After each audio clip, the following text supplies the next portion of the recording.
Bonjour à toutes les mamans de Grandissons Ensemble, Bernadette Dulin, happyparents.com. Je suis folle de joie de venir répondre à la question de Pernille. Moi aussi, comme Céline, je suis très intéressée par cette question de rangement. Entre nous, qui aime vraiment ranger? Alors, je me suis posé cette question par rapport à moi-même et je me suis dit que la première chose à faire, ce serait peut-être, quand on aménage la maison, trouver des éléments de décor ou des éléments précieux comme un lit qui soient une occasion de faire des rangements d'une manière très drôle. Oui, c'est par le ludique qu'on va obtenir ce qu'on souhaite. Il n'y a que par le jeu qu'on arrive à tout. Alors suivez-moi, je vais vous montrer. J'ai fait des petites recherches et je vais vous donner des idées. Alors regardez, on pourrait déjà avoir un lit avec des tiroirs. L'enfant, il peut mettre depuis son lit, attraper quelque chose. Voilà, ben déjà il y a un espace là, voilà, ça c'est une idée.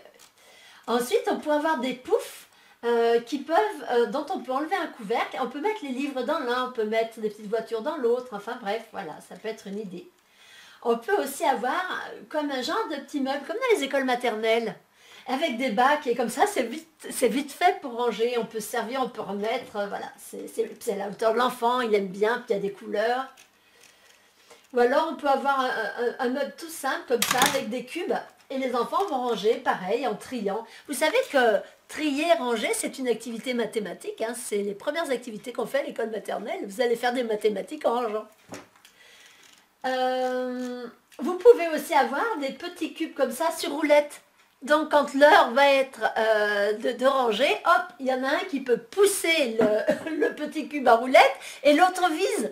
On va s'amuser, on va se louper. On peut aussi avoir des genres de sacs à malice comme ça en tissu.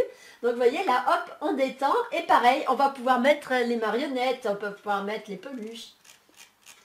Et puis alors pour les livres, on pourrait avoir, pourquoi pas, une petite bibliothèque maison. Enfin, il existe toutes sortes de bibliothèques, mais j'aime bien celle-là parce que je trouve qu'on peut mettre beaucoup de livres et qu'elle est pratique.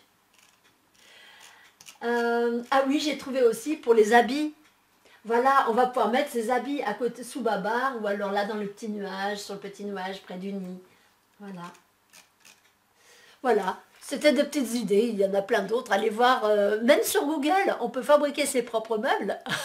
C'est une bonne idée aussi. Et puis, il faut que je vous dise quelque chose. Depuis que les mamans existent, il arrive la chose suivante. On est rentré du travail, on s'est dépêché, les enfants sont rentrés, ils se sont lavé les mains, ils ont goûté, hop, on est passé au devoir. Maman est vite ensuite repartie pour préparer le repas. Le repas est enfin prêt. On appelle les enfants qui sont remis à jouer entre-temps. Et qu'est-ce qu'on désire ardemment le plus au monde, c'est que dans la seconde, ils soient à table, la serviette autour du cou, en train de manger. Et si jamais on avait besoin d'aller dans leur chambre, ce qu'on aurait aussi besoin de trouver une chambre toute rangée. Mais quand on y pense, c'est juste pas possible. Alors, voilà une petite suggestion. Je suis en train de cuisiner. Au stade où j'en suis, je sais que dans 10 minutes, on pourra manger. Je vais appeler les enfants, mais je ne vais pas leur dire descendre. Les enfants, dans 10 minutes, on mange. C'est l'heure de commencer à arrêter le jeu. Ben oui, parce que si les enfants nous appellent, qu'est-ce qu'on va dire? Attends, je finis ça. Et vous savez que pour les enfants, le jeu, c'est quelque chose de très important. Ils jouent leur vie, hein. Ils jouent la vie. Ils mettent leur vie en jeu. Enfin bref, ils jouent avec la vie. Eh bien, il faut leur laisser de conclure leur jeu, le temps de conclure leur jeu. Sans ça, ce serait comme une tâche inachevée pour lui. Donc laissez-le, et puis 5 minutes, vous lui avez autorisé de conclure son jeu. 5 minutes après, vous dites, les enfants, cette fois le jeu est terminé, il est temps de ranger. Dans 5 minutes, je vous appelle. Et vous continuez votre petit fristy.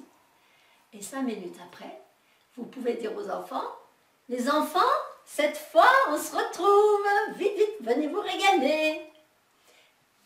Supposons qu'un soir, ils ne viennent pas se régaler. Vous pouvez alors... Les enfants, la soupe est servie. Alors cette fois, hein, la soupe est servie. Cependant, vous avez le sentiment que ça ne bouge pas. Dans ce cas-là, vous pouvez monter tout simplement. Mais ne montez pas courroucé. Ils avaient un jeu très important à finir. Et on va encore faire la fête avant de se retrouver à table. C'est alors que vous arrivez et on attrape le petit chariot. Allez, peut-être qu'avec les peluches, et toutes les peluches sont par terre cette fois, on pourrait s'amuser à lancer chacun ses peluches et à compter combien de fois on réussit à les mettre directement dans le sac à malice. Vous avez vu tout à l'heure. Et celui qui a gagné, il aura un bisou. Une médaille d'or. On pourra inventer des milliers de choses. Alors tiens, je vais vous montrer quelque chose.